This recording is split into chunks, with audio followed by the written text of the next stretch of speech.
Benvenuto in Esercita l'italiano con le storie. Sei pronto a esercitarti con l'italiano e diventare più fluente? Iniziamo. C'era una volta un mugnaio che lentamente divenne povero. Aveva solo il suo mulino e un grande melo dietro di esso. Un giorno, mentre si trovava nel bosco a raccogliere legna, un vecchio mai visto prima si avvicinò a lui e disse: «Perché lavori così duramente a tagliare legna? Posso farti diventare ricco se mi prometti ciò che si trova dietro il tuo mulino». Il mugnaio pensò: «Deve essere il mio melo», e accettò, dando una promessa scritta allo sconosciuto. Il vecchio rise e disse: «Dopo 3 anni verrò a prendere ciò che è mio», e poi se ne andò. Quando il mugnaio tornò a casa, sua moglie lo accolse e chiese: «Da dove viene questa improvvisa ricchezza?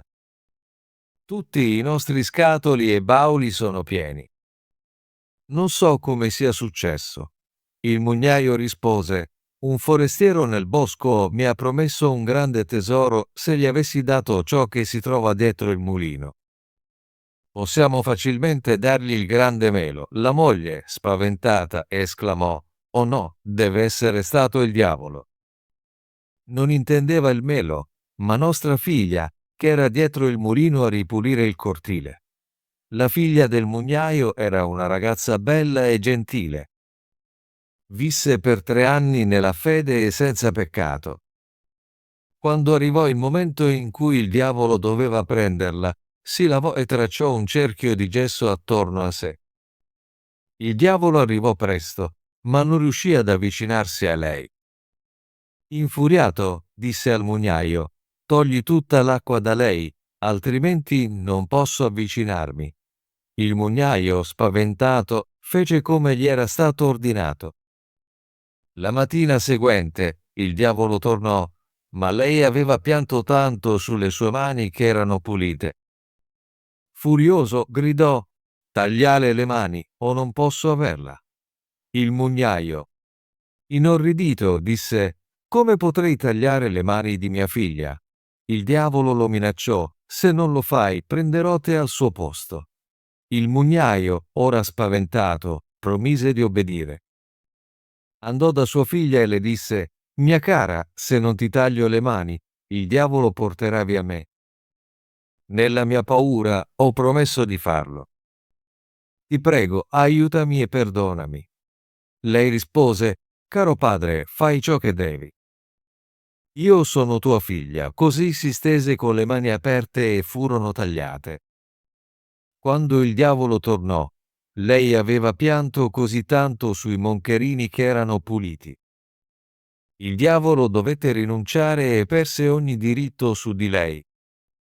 Il mugnaio le disse: «Grazie a te ho guadagnato una grande ricchezza e mi prenderò cura di te per il resto della tua vita». Ma lei rispose: «Non posso restare qui. Me ne andrò e persone gentili mi aiuteranno». Si legò le braccia dietro la schiena e partì all'alba, camminando tutto il giorno fino a sera.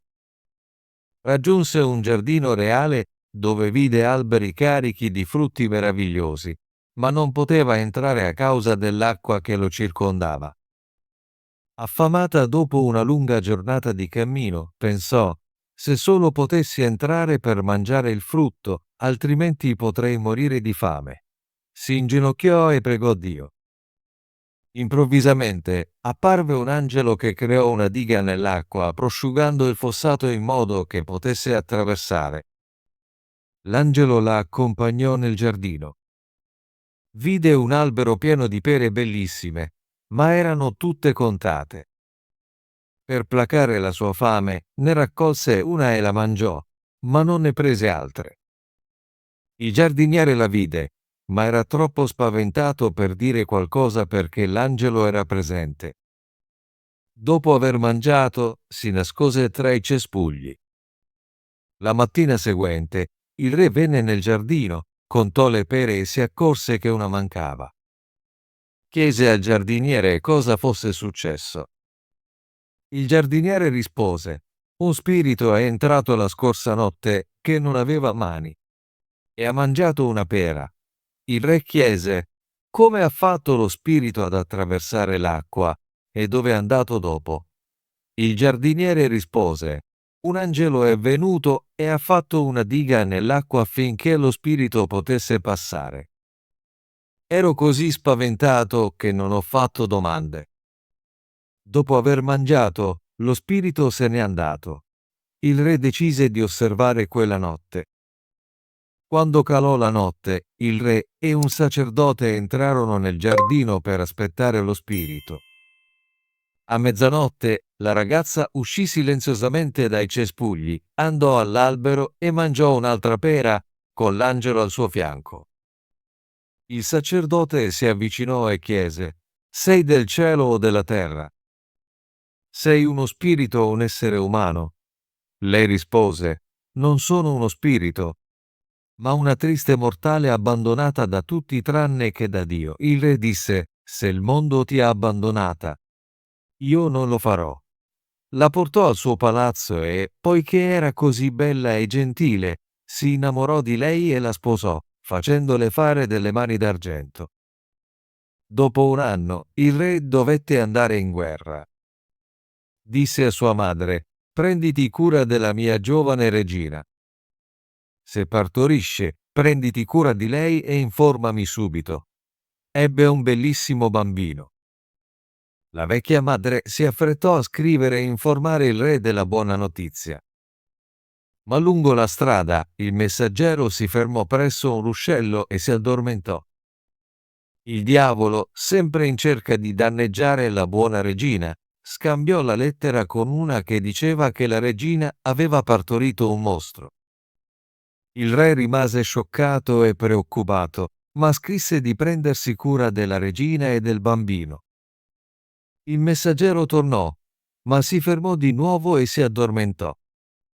Il diavolo tornò e scambiò la lettera con una che diceva di uccidere la regina e il suo bambino.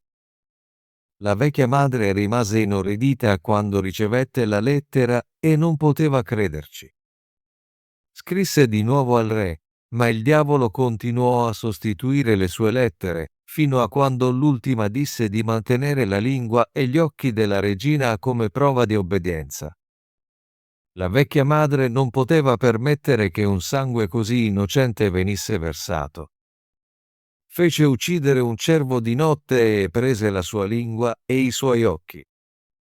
Disse alla regina: non posso permetterti di essere uccisa, ma non puoi restare qui più a lungo. Vai nel mondo con tuo figlio e non tornare mai più. La povera donna, con le lacrime agli occhi, legò il bambino sulla schiena e partì. Vagò in una grande foresta selvaggia e pregò Dio. Un angelo apparve e la guidò verso una piccola casa con un'insegna che diceva: qui tutti vivono liberi. Una fanciulla bianca, come la neve, la accolse e la portò dentro. Disfecero il legame del bambino e lo lasciarono nutrirsi al suo seno. Poi lo posero in un delizioso lettino. La regina chiese: come sapevi che ero una regina? La fanciulla rispose: sono un angelo inviato da Dio per proteggere te e tuo figlio. La regina visse nella piccola casa per 7 anni ben curata. A causa della sua fede, le sue mani ricrescerono. Finalmente il re tornò dalla guerra, desideroso di rivedere la moglie e il figlio. Sua madre esclamò: tu cattivo! Perché mi hai detto di prendere quelle vite innocenti? Gli mostrò le lettere false e continuò: ho fatto come mi hai ordinato, rivelando la lingua e gli occhi. Il re pianse per la moglie e il figlio più amaramente di quanto avesse fatto lei, e sua madre si sentì dispiaciuta per lui. Non preoccuparti, lei è ancora viva. Ho segretamente risparmiato la sua vita, ma le ho fatto promettere di non tornare mai più perché eri così arrabbiato. Il re dichiarò: cercherò fino a trovare la mia amata moglie e mio figlio, anche se non mangio né bevo fino ad allora.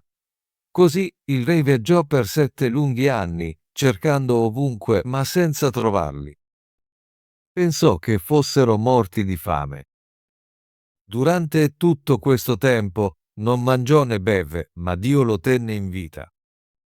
Alla fine trovò la piccola casa con l'insegna "Qui tutti vivono liberi". La fanciulla bianca uscì, gli prese la mano e lo accolse. Lui le disse: "Ho viaggiato per 7 anni cercando mia moglie e mio figlio, ma non riesco a trovarli". L'angelo gli offrì cibo e bevande, ma lui rifiutò, volendo solo riposare un momento. Si sdraiò e si coprì il viso con un fazzoletto. L'angelo andò dalla regina e disse: "Porta tuo figlio fuori, tuo marito è arrivato". Lei si recò dove lui giaceva e il fazzoletto cadde dal suo viso. Disse a suo figlio: "Triste, prendi il fazzoletto di tuo padre e copri di nuovo il suo viso". Il bambino lo fece, ma il re, nel sonno, lo lasciò cadere di nuovo. Crescendo impaziente, il bambino disse: "Cara madre, come posso coprire il viso di mio padre quando non ho padre in questo mondo? Mi hai insegnato a pregare Padre nostro, che sei nei cieli, e hai detto che mio Padre è nei cieli, il buon Dio. Come posso conoscere questo uomo selvaggio, sentendo questo?" Il re si svegliò e chiese: "Chi sei?" Lei rispose: "Sono tua moglie.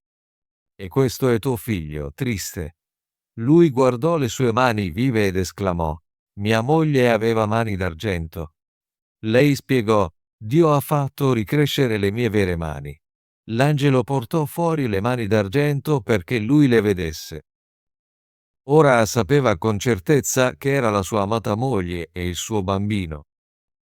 Li baciò con gioia e disse: "Una pesante pietra è caduta dal mio cuore". L'angelo di Dio li benedisse con un ultimo pasto insieme, e poi tornarono dalla madre del re. Ci fu grande gioia e il re e la regina si risposarono, vivendo felici e contenti. Ottimo lavoro! Vuoi esercitarti con l'italiano e diventare più fluente? Iscriviti e attiva la campanella delle notifiche per non perdere nessuna delle nostre storie gratuite in italiano. Ci vediamo nel prossimo video.